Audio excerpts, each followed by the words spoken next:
Onward. Let's talk about it. So Onward is a VR FPS game in which you're basically just a soldier. You've got a bunch of different guns and stuff like that. You can play. It's two opposing sides.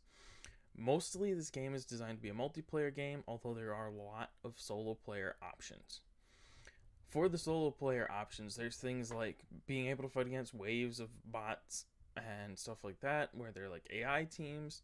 There's ones where you can do like objectives and a little bit of missions and stuff like that. So there's a lot that goes around in there that can be done. It's a lot of fun to play around with the settings, to test out weapons, some stuff like that. However, sometimes it does get a little annoying because sometimes it feels like the bots are a little too strong for playing solo. Plus, sometimes, especially for me playing on the Quest 2, they start shooting at you before you can even see them because you have such a low FPS. And I don't think the bots were properly calibrated for that. But again, it's not like too big of an issue most of the time. So I would go ahead and say that overall that's pretty decent. However, it is something you got to deal with, and it can just be a problem. However, with that being said, the multiplayer with people is a lot of fun. I've played many, many, many hours of this. There's a lot of different customization for guns and stuff, so you don't get bored with that. But as far as playing with other people goes, sometimes you run into really good, really experienced squads. Sometimes you run into squads of children, and they don't really know how to play. Sometimes you get surprised by military vets who are playing and know exactly what they're doing. And sometimes you just run against people who are really good and are really young as well.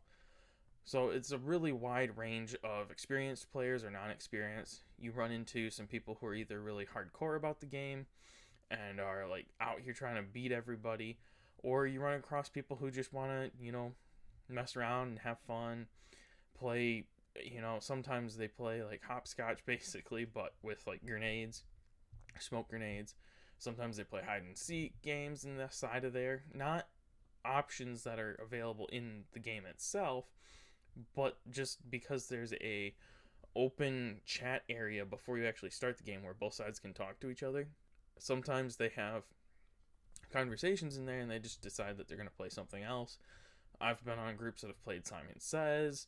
I've been with groups that have played hide and seek, like I was talking about, stuff like that. So there's a lot of different stuff that happens in this game, and it really ends up feeling like it's a community for the most part. Now, there are quite a few toxic players that I've run up against, and when I say toxic, I mean like people who kill their own teammates just for the sake of killing their own teammates, because either A, they were frustrated because their teammates did too good of a job last time, or they accidentally killed them, or they just didn't like what their teammate was talking about, so they just killed their teammate. And those kind of people are really annoying. There's also people who just are just bad eggs. You run into those kind of people in every game. So that's just to be expected. However, with all of that being said, I will say overall, the multiplayer experience, like I said earlier, is like a community, and it's a lot of fun, and it's really easy to get along with most people. As far as the weapons goes, there are a decent majority of guns. However, there's not a lot of customization that can be done. It's some pretty basic stuff as far as like changing some sights, putting a bipod on, FMJ rounds, tracer rounds, armor piercing rounds, some stuff like that. So as far as customizing the weapons go, unfortunately there's not really a lot available there.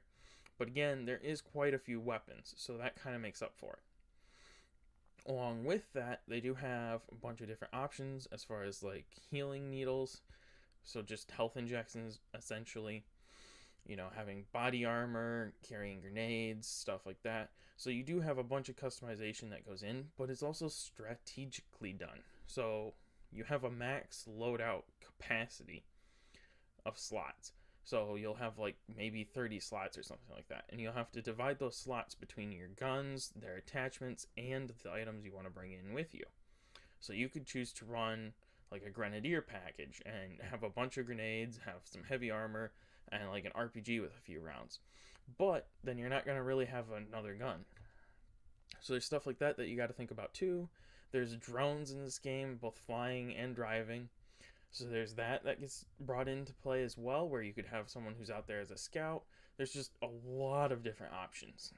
And if you play with a good team where you're trying to be serious and play this game like a milsim, it is really easy to get into it because you've got sniper packages, you've got LMGs, you've got breachers, like I said, you've got scout stuff with the drones and stuff like that. So you really have the ability to run basically anything you want. And it ends up being quite enjoyable to play it as a milsim, unlike several other VR milsims that I've run into that just aren't very good because they aren't set up to be a milsim, even though that's what they claim to be. I definitely enjoy this game. They've updated it quite a bit. They add new guns semi regularly. They've added a couple of new maps. They also have the option to play in nighttime or daytime. They have night vision goggles. Again, that's something you can choose to, use. They also have some flashlights, I believe. Stuff like that. So it's not like you're out of options with this game. There's also a decent training ground where you can test out your weapons, as well as, like I mentioned earlier, being able to test out your loadouts on bots. So there is a good bit of stuff here in this game, and it is enjoyable. So, in my opinion, it's definitely a game worth checking out. On the Quest 2, it is a little bit downgraded because it's only 30 FPS, but the graphics and things like that are set up still to run with it, so it is still enjoyable.